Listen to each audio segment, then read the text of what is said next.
Okay, we're going to look at the proof of sine law here. So here is a pairing, or one of the ratios in sine law, and we've referenced it to this specific triangle here. So sine theta over side A, okay, so this is our angle theta, which is opposite of our side A, is equal to sine beta, so this is our beta angle, which is opposite of side B, so in the formula, divided by side B, okay, and you can flip that around any way you like. So we're going to build a proof for this using our right angle triangle laws and some of our primary trig ratios. So in this triangle, we don't know any of the measurements of the sides, but we do know that there is a height here, right? And it's usually called, I think, an altitude with these types of triangles.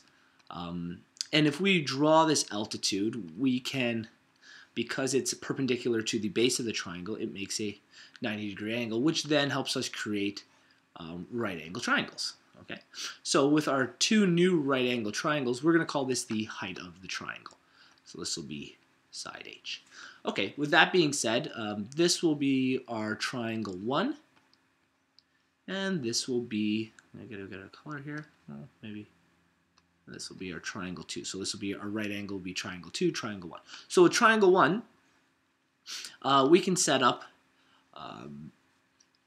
our sine ratio. So we have sine beta, okay, so we're setting up our sine ratio for this right angle triangle here. This is our sine beta, our opposite side is H, and our hypotenuse is side A. So sine beta is equal to side H, that's our opposite, divided by, and I know that sounds confusing because usually hypotenuse would be our H, okay, divided by side A in this case. Okay. For our triangle 2, we'll do the exact same idea. We have our opposite, which is our side H again, and our hypotenuse is B. So in this one, sine alpha, or sorry, not alpha, theta, is equal to our opposite side, which is our H, divided by our side B. Well, in both of these formulas, we have a side H. So what we're going to do, and I'll work in black through the rest of this, we are, actually maybe I won't, I'll use the colors. We're going to set them both equal to side H so that we can put these two formulas together. We can use some substitution. So in this case, what that means is we have our sine beta multiplied, we're going to move A to the other side of the equation, so times side A is equal to our H, okay? And in our second equation, same idea, we're going to move B to the other side, which will give us B multiplied by our sine theta is equal to our side H. Okay?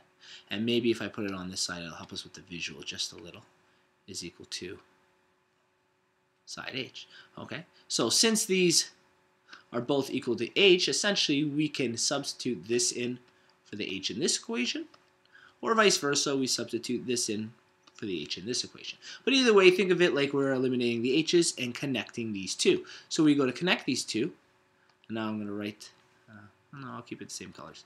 A times sine beta is equal to B times sine theta. Okay, well now that we have that, we want to get our sine on top and our sides on the bottom. So because this is multiplied by B, when it comes to the other side, it will become divided by, so it'll become divided by B. And because this is multiplied by A, when we move it to the other side, we're going to divide, and this will become divided by A. So with that idea, our sine beta over side B is equal to sine theta over side A. Okay, and we'll zoom out here. So we've just created our proof of our sine law using our primary trig ratios.